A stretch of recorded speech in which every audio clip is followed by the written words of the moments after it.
नमस्कार, शेखर संवाद पर आपका स्वागत है।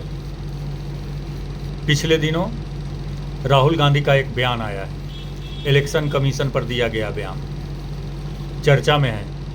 एक लेख लिखे हैं और उसमें बता रहे हैं कि किस तरह से इलेक्शन कमीशन पर एनडीए की सरकार का कब्जा है, किस तरह से इलेक्शन कमीशन फेवर में फैसला ले रहा है वर्तमान सरकार के, किस तरह से इलेक्शन कमीशन के चयन में सत्ताधारी दल का चल रहा है। ऐसा लिखने के पहले राहुल गांधी को अपने सरकार की चयन प्रक्रिया को देखना चाहिए था। देश में 23 से पहले किस तरह से इलेक्शन कमीशन का चयन होता था वो सब लोग जानता है, बच्चा बच्चा जानता है कि प्रधानमंत्री नॉमिनेट करते थे, उसको राष्ट्रपति एक्सेप्ट करते थे और उसी इलेक्शन कमीशन से 55 साल, उसी व्यवस्था से 55 साल देश पर कांग्रेस और राहुल गांधी का परिवार शासन किया है। लेकिन किसी भी विपक्षी पार्टी 55 साल के दौरान इलेक्शन कमीशन पर इस तरह का हमला नहीं किया है। लेकिन राहुल गांधी 11 साल विपक्ष में रहने के बाद भारत के हर संवैधानिक संस्थाता पर क्वेश्चन कर रहे हैं। देश का बच्चा बच्चा देखा है।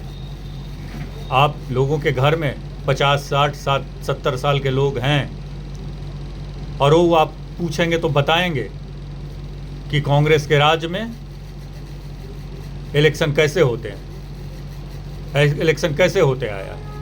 मैं खुद अपना बताता हूँ। मेरा उम्र आज 49 बरस है, यानी कि लोकतंत्र को पिछले 34 साल से देख रहा हूँ और उस 34 साल में 23 साल कांग्रेस और कांग्रेस समर्थित सरकार के चुनाव व्यवस्था को देखा हूँ और 11 साल नरेंद्र मोदी के नेतृत्व में भारत में चुनाव हो रहा है।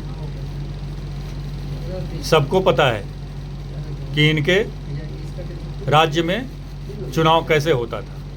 टीएन शेषन के आने के पहले भारत का चुनाव व्यवस्था क्या था और उसी व्यवस्था के कारण भारत के लोगों को, व्यक्तिगत इंडिविजुअल आम आदमी को भारत में कुछ नहीं मिलता था। कोई सहूलियत नहीं था, कोई उनके लिए कोई व्यवस्था नहीं था।